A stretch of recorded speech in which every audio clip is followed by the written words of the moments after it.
Hello, and welcome once again to Conversations with the Chamber. My name is John Smolinsky. I am the Executive Director of the Wakefield Lynnfield Chamber of Commerce, and I'll be your host for today.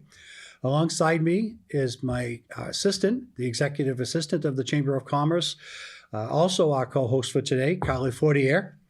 Carly and I are trying to try to do our best for you today with our in-guest studios to provide you with some of the most insightful and helpful information that you might not find usually in your normal daily circles of life, things that you might not come across. So the focus of our show, Conversations with the Chamber, is to bring to you, our audience, a variety of timely but also diverse topics that we hope you will find interesting and informative. We plan to explore as much as possible behind-the-scenes activities that, again, you might not be aware of with your familiarity with these different industries and businesses. So it's our hope that this new Chamber series that we're talking about here, you'll find of interest and also something that you'll be able to offer to us in feedback, ideas for future segments and contents for the show, and maybe your ideas and thoughts for positives and negatives of things we can do to make it better and more informative for you. We are happy to have with us here today a representative of the real estate industry, one which we know has undergone a number of changes over the years, and in the current COVID environment, one that has certainly changed dramatically in what takes place and how to purchase a home, and how homes are available, and what you might be able to do to participate in that market. So we're very pleased to be able to welcome with us here today from Barrett Realtors on Albion Street, Chris Barrett, who's in the business that was started with his mom and dad. He runs with his two brothers, Mike and Gerald. And Chris is here today to share his experience of the company's experience of being in business 51 years, about what's changed, what you can expect to see, and what you might not normally be aware of that happens behind the scenes with home buying and home purchasing and home selling. So with that, Chris, welcome. It's a pleasure to have you here with us today. Thank you. And if you will, just a quick background about the company and some of the things you see. Well, the company was founded in 1969. My mother came into the business late 70s, 1980. My brothers and I kind of rolled in. My first year in the industry was 1986. My brother Michael, 1987. And, Chad right around 2000. So we've been in the Wakefield market. I just had a client out today looking at some of the space I have on Albion Street. And he was asking me what I knew about Albion Street. And I said, well, we've had an office here since 1985. So I've seen a couple of things change. And to cut to the chase on your question about what's changed in the industry, it's a short answer. Everything. Everything's changed. And our tenure in the industry was long enough that we were in the industry pre-technology. We were in the industry when you wanted to find out what was for sale, you had to go to a meeting at a building once a week and listen to the agents talk and get a handout and a printout of what was for sale and how you could get in it and just how things worked. So we were sitting there when the first computer transmissions were made. You can actually get a listing to your computer and see what's for sale without having to drive somewhere and pick up a document. So to go from there to virtual showings and people buying properties without actually having been in them, or getting 15 minutes in a property, everything's changed. So to back up, there was actually, prior to computers, a physical location that you went to try to obtain a list or identify homes for sale? Yeah, the local board of realtors would have a Thursday morning meeting. It was actually at the KSC.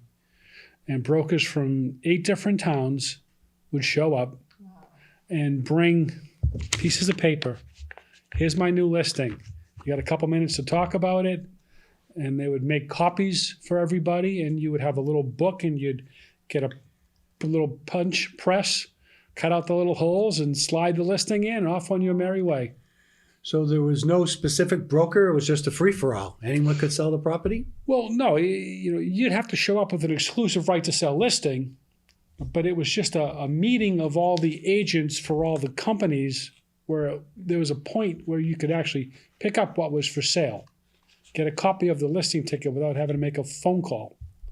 So all the agents, a representative from every company would kind of show up with that company's 3 listings for the week, and we'd sit down and talk about it. And that evolved in actually 1987, I was the chairperson of MLS. And 87, we started having, computer-driven data. You could actually get a little printout at your office. It was just a little one-line thing. New house at, 1 Salem Street, and it's, 149.9. It's 3 bedrooms and 1 bathroom. And MLS Call Chris. represented multiple listing services? The multiple listings that were out there. So at that point, but we had evolved so much by, 1987 or 8, you could actually pick up a book. You didn't need to bring your piece of paper and your little hole punch. So by then, the multiple listing system would publish a book for everybody to pick up. And that became like your little Bible. So the agent from a given company would show up and pick up the 12 books for your office. Mm-hmm. Every agent got their book for the week with all the listings from the 8 towns in it. And, you paid per listing to get a listing in the book. Wow. The company had to join, but every time you got a listing, it cost you $25 for the board to put the data together, get the book printed. And of course, there was a little bit of lead time between getting a new listing. Right. Back in that era, when we used to market property, we would have an artist sketch the property. And, we would, our marketing pieces were drawings. Our ad copy were drawings in the Wakefield Daily Item, our local paper, and wherever else we advertised then. And this day and age, imagine waiting for an artist to put a drawing together to get a picture of a house out. So there's quite a lag time between that and when you actually might get a buyer to come knocking on your door. Yeah.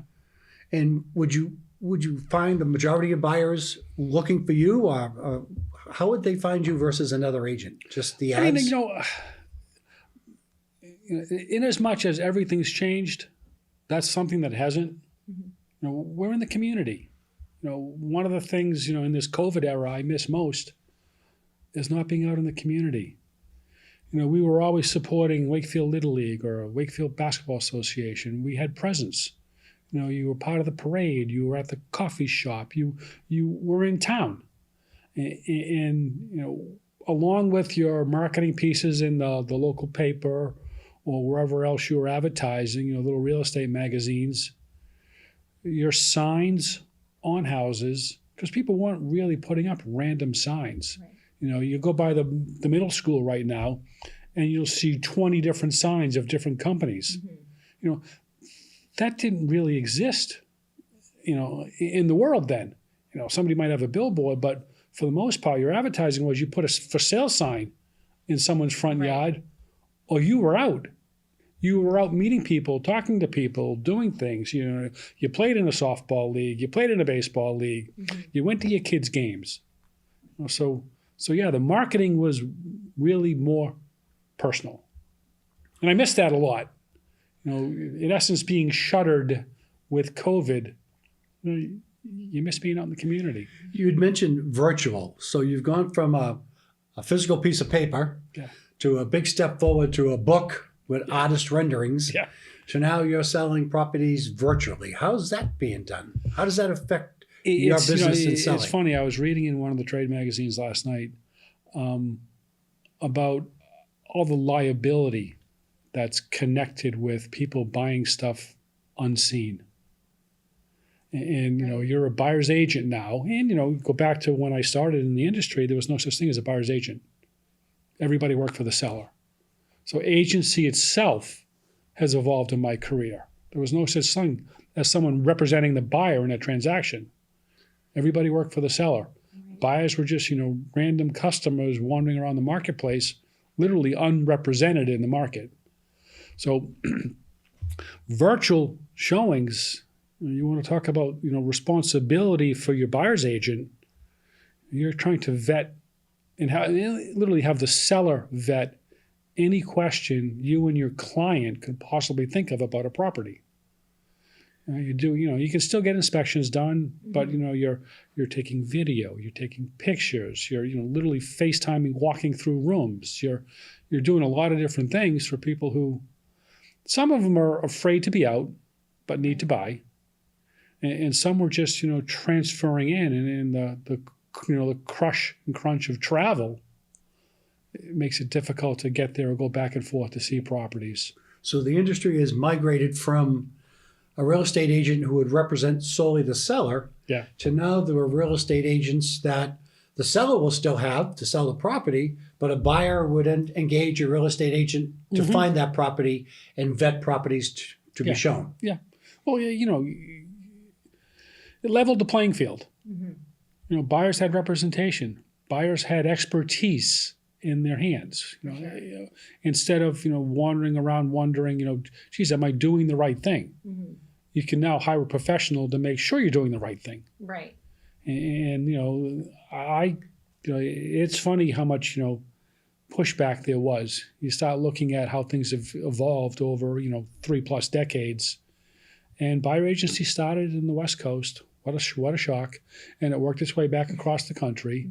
And there was pushback from agents from saying, well, I don't want to pay that buyer's agent because, what are they bringing to the table? They're not getting any listings. They're just taking. And what they're actually doing is creating a level playing field. So it's, And security for the buyer. And yes. Yeah. And security and confidence for a buyer that, geez, I have someone trusted that, quote, I'm paying to represent me and make sure I ask the right questions, do the right things, and protect my interests in this transaction. It wasn't too distant past when you didn't even have home inspections. You bought a property, and then when you found out that the boiler was broken or there were holes in the walls behind the banner, That's it. You're on the hook for luck. it. Sorry. So even that, all the pieces that have been added into this industry, new pieces in the industry, all the photography, all the floor plans, all the layouts. I mean, just think, Carly, if you've been out shopping in the last, few years, think at what's available for you to look at a property before you actually go to it. Right. And you can really, vet it before you're even there. With, now with COVID, like you said, not everybody wants to come out. So you're doing virtual showings, I'm sure. Are you doing more? Are they interactive? Are they per the person, or is it just generally just a video showing that you have recorded? And then, is that when they can come to you and kind of ask you questions? It's a combination. This industry has always been or become client-driven. So I've had seller clients that don't want anybody in their house. Oh. I don't want, and I have to sell it, but I don't want anybody in, which obviously is fairly difficult. But we've had properties, in the COVID era, and it seems to like it's breaking up a little bit as we got through, March and April and May. But we had a couple of properties this year where the seller didn't want anybody in unless they made an offer. Wow. So, you did 60, 80, virtual showings as best you could with whatever, film and pictures we had for the seller. And in one case, we had 10 offers on the property. Wow. All subject to obviously the people going into the house. Right. And we had a fallout rate of 20%. So 8 of the people after they saw the house said, I'm withdrawing my offer. The rest were happy enough to go forward and, get involved in one of the joys of the industry. In 2020, 21, and since probably 2015, competing Right. Bidding wars. with 5 other buyers for a given property. When you're marketing a property like that, and there's the buyer's agent that's coming in, what type of vetting is done to make sure that this potential buyer is indeed a qualified buyer? Because you don't want to be wasting all this time to find out that that person can't afford the bid they just put in. Is there any vetting that's done? We hear that question a lot. And like so many other industries, whenever I talk to a buyer client, and it's become the industry standard, going back, 30, 40 years, I would sit down with, a hopeful home buyer and get my little pencil out and run their numbers. Okay, your car payment's this much. You made this much. All right, so you got these expenses. And I do the math and I do the ratios and come with my little, chicken scratch piece of paper when I sat down with the seller and say, look, I did their math. I did the numbers. It looks like they qualify. But now we got to get them to a bank. So, yeah, every offer was subject to financing. The vast majority still are. But, people show up with letters from a lender, and virtually no one will look at an offer on the seller side without some kind of pre-approval or pre-qualification. So that lending industry has evolved as well. So one of the requirements when you make an offer is you submit documentation that says you can afford the price. And it's funny how that spins. One of the quirks with that is in this competitive offer era, a lot of buyers have a fear that they don't want to put on their pre-approval letter that they can afford more than they're paying. So if they're making an offer for $700,000 on a property, their pre-approval says they can afford $700,000. Right. Even if they can afford $1 million.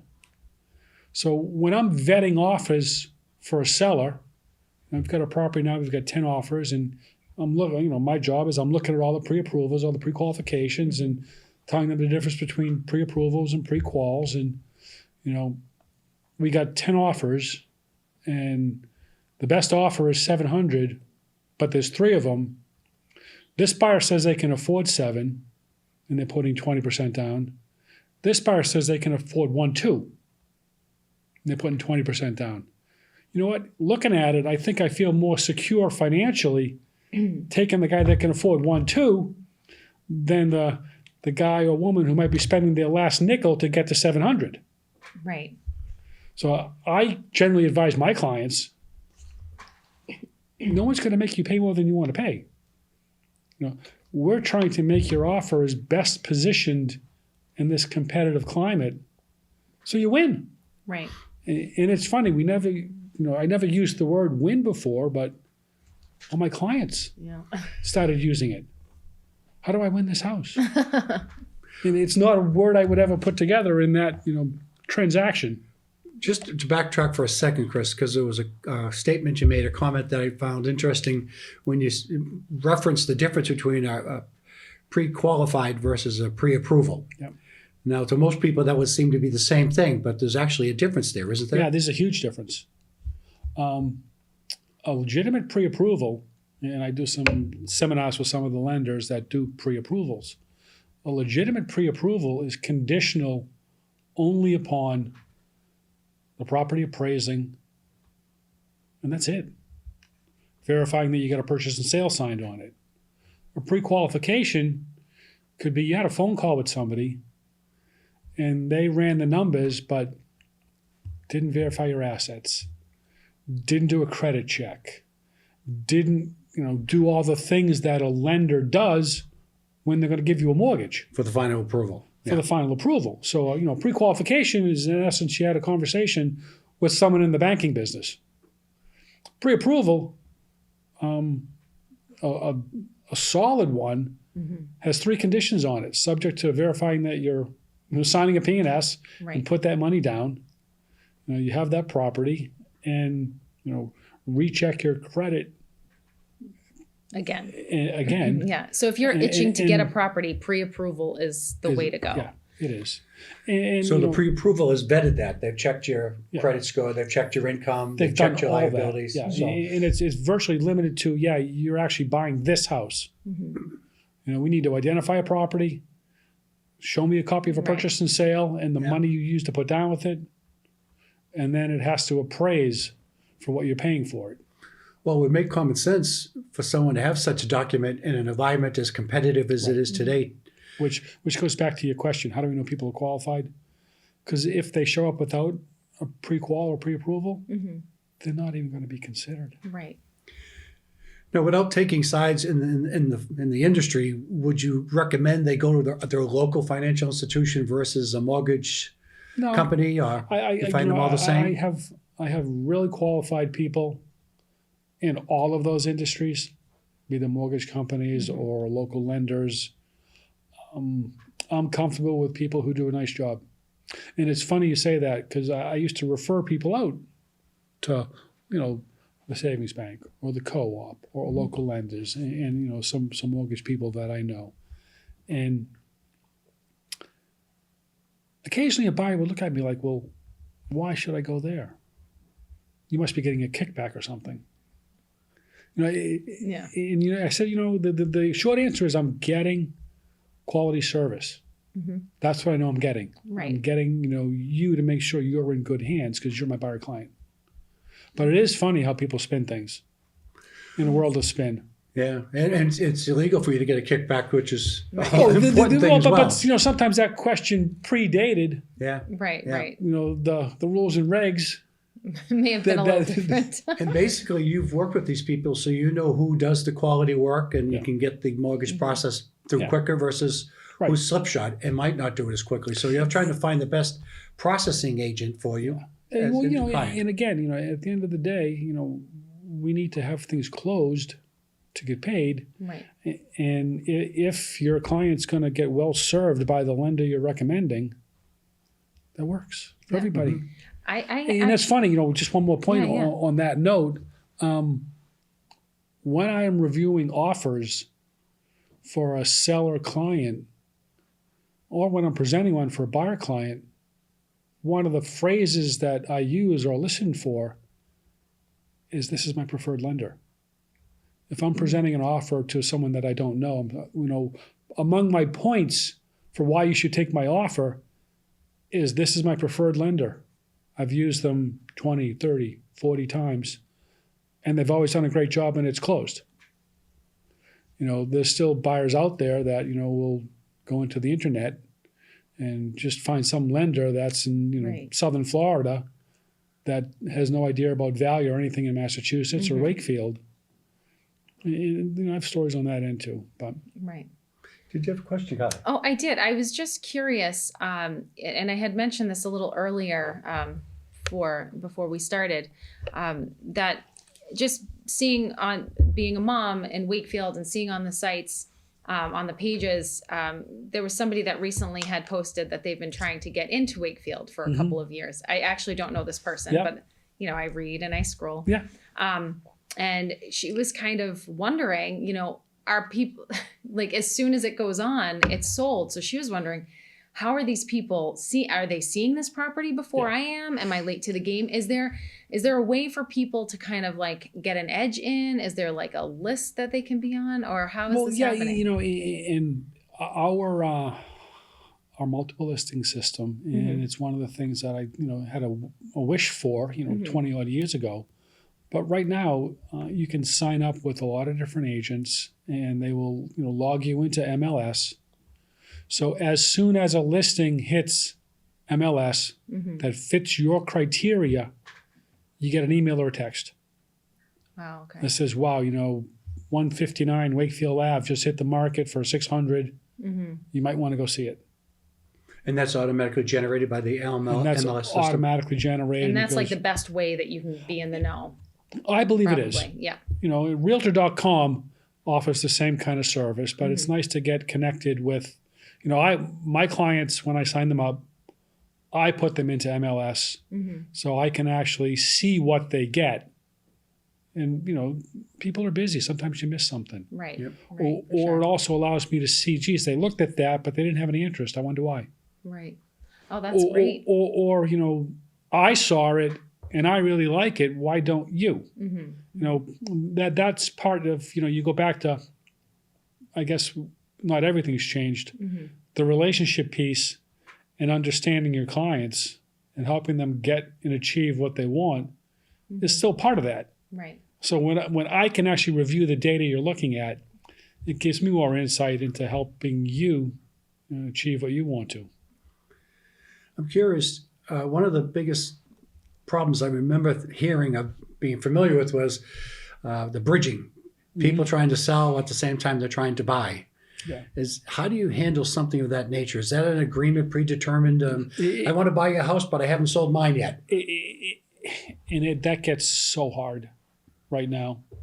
Does it lose a lot of sales, stop a lot of sales? Because if I'm selling you my house, I don't want to have to wait for you to sell yours. It's going to be months. In this era, it's virtually impossible to take a contingency on someone's offer. Unless there's reason for you to do that, i.e. they're paying way more than everybody else. Because one of the things that happens when you've got a house to sell and you're buying one of my listings, and my conversation with my seller client is, yeah, I think that house, on Elm Street's really saleable, but I don't know if they're going to put it on the market at the right price. I haven't seen it. How do I know they don't need to get $1 million for that house in order to buy yours? Right. That'll be a real problem if it's only worth $600.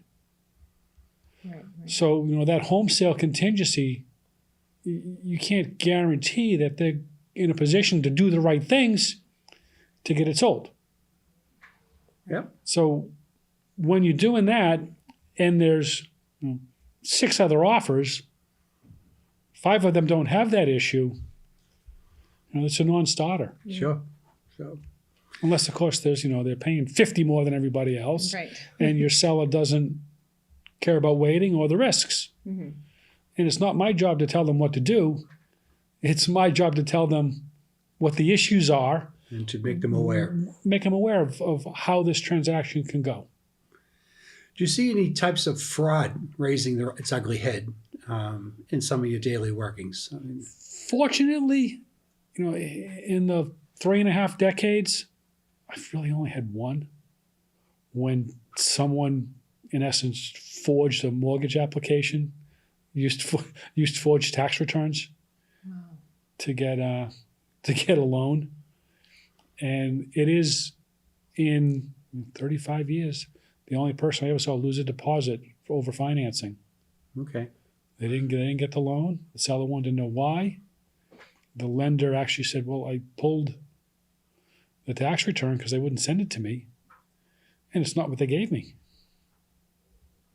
So, well, fortunately, I'm glad there isn't a lot.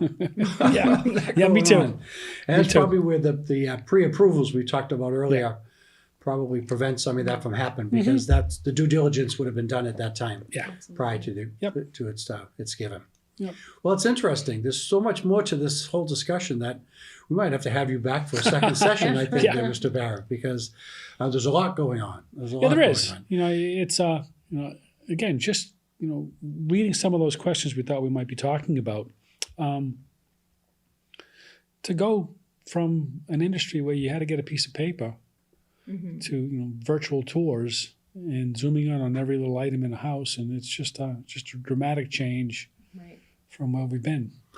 And in the virtual area, as you mentioned, I can imagine someone wanting to buy a house but being let in to see it. So that creates a little bit of a backlog there. Yeah. Would you say the Wakefield market today, and just an opinion, I'm not saying it's exact, is hotter than it's been in your 30 years in the business? Is it? It seems that, as Carly mentioned, prices are going up almost daily.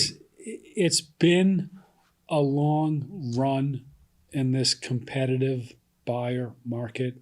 It's been at least a half a dozen years. And it's interesting, the biggest change in the industry, and it's becoming more commonplace, is people putting offer deadlines on properties. Really? And it was really interesting when they first started doing it, and I'd have to put a date on it, maybe 2014 or 15. You'd walk a buyer into a house and they say, oh, this house is on for $480.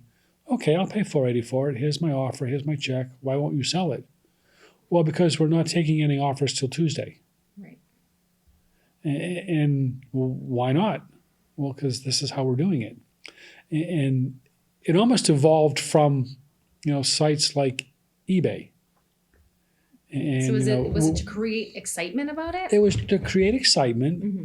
but it was also, you look at that eBay thing. Okay, this item is for sale. It's going to be for sale for 36 hours, Mm-hmm. and then we're going to review what we have for offers on it. And that kind of bled into the real estate industry. So the vast majority of my listings in the last 3 years, maybe more, have posted on the market and then had an offer deadline anywhere between 3 and 7 days. So at the end of that marketing window, I like to call it, at the end of the marketing window, people would submit offers, Mm-hmm. and the seller would start to review them. That's been tweaked a lot now. People, because it's an industry where you're free to do what you would like, people put offer deadlines on properties and then say, however, the seller reserves the right to take an offer early, Oh, which interesting. in essence means there's no offer deadline. Right. Well, Because if they reserve the right to sell it before Tuesday at 4, then there's no deadline. Yeah, right. Which, spins into, almost like agents were getting and sellers were getting bullied by buyers. You put an offer deadline on a house for Tuesday at 4 o'clock. And you get an offer Friday night, and it will say, well, here's my offer. It's a great offer. If you don't take it by Saturday at 10 a.m., it's gone. and Talk about a tit for tat going on. to that end, a lot of sellers would cave. Mm-hmm. And when they do that, you question the agent's word. Because I, or whatever agent just represented, we were going to wait till Tuesday. Well, you told me that, so I didn't write up my offer till Monday night. Now you're telling me it's sold. What good is your word? Right. If, well, it was a great offer. I understand that. But what good is your word? Mm-hmm. And the representation you and your client made. So the next time that happens, you'll question it. And it's an industry where real estate's a very interesting industry in that you can compete against somebody for a listing, lose, and have them get the listing, another company, another person, and then you sell it. And you got to work with them. Mm-hmm. So in as much as we're all competitors, I'd say 75% of the transactions right now involve 2 offices. So Interesting. you have to work with the people you're competing against on a regular basis. Mm-hmm. And that's why you go back to, how we feel in our office. It's a relationship business, not only with the clients, but with the other agents in the market. For sure. You don't want to tell a buyer that I've got wonderful relationships. Well, yes, you do. I have wonderful relationships with everybody in the marketplace. Is that going to give us an edge? I can't say. Mm-hmm. But I'd rather have a relationship with the people I'm working with than not. So there's a lot of nuance in the course of getting stuff accepted. And, that little piece is kind of what you tell buyers in first-time buyer seminars. So it sounds like you've come full circle from sitting together in a room, passing around pieces of paper, having a social circle, if you will, that you're right back with technology, needing one another all over again to make the thing consummate and to keep the industry moving forward. Yeah. Interesting. Yeah, it is. Interesting. It is. Well, thank you, Chris. Carly, thank you as well. Thank you. I think we're going to have to bring the meeting to a close. It's been a pleasure. Once again, pleasure. welcoming Chris Barrett here from Barrett Realtors on Albany Street. One of our many local Wakefield Realtors. And we're happy to have here Chris today representing the industry. And I want to thank you once again for listening in and participating in conversations with the Chamber. Remember, please feel free to contact the Chamber if you have comments for future content and future ideas about potential conversations with the Chamber. And we look forward to hearing from you if you can get in touch with us at the office. Thank you all once again, and take care. We hope to see you at the next episode of Conversations with the Chamber. Thank you.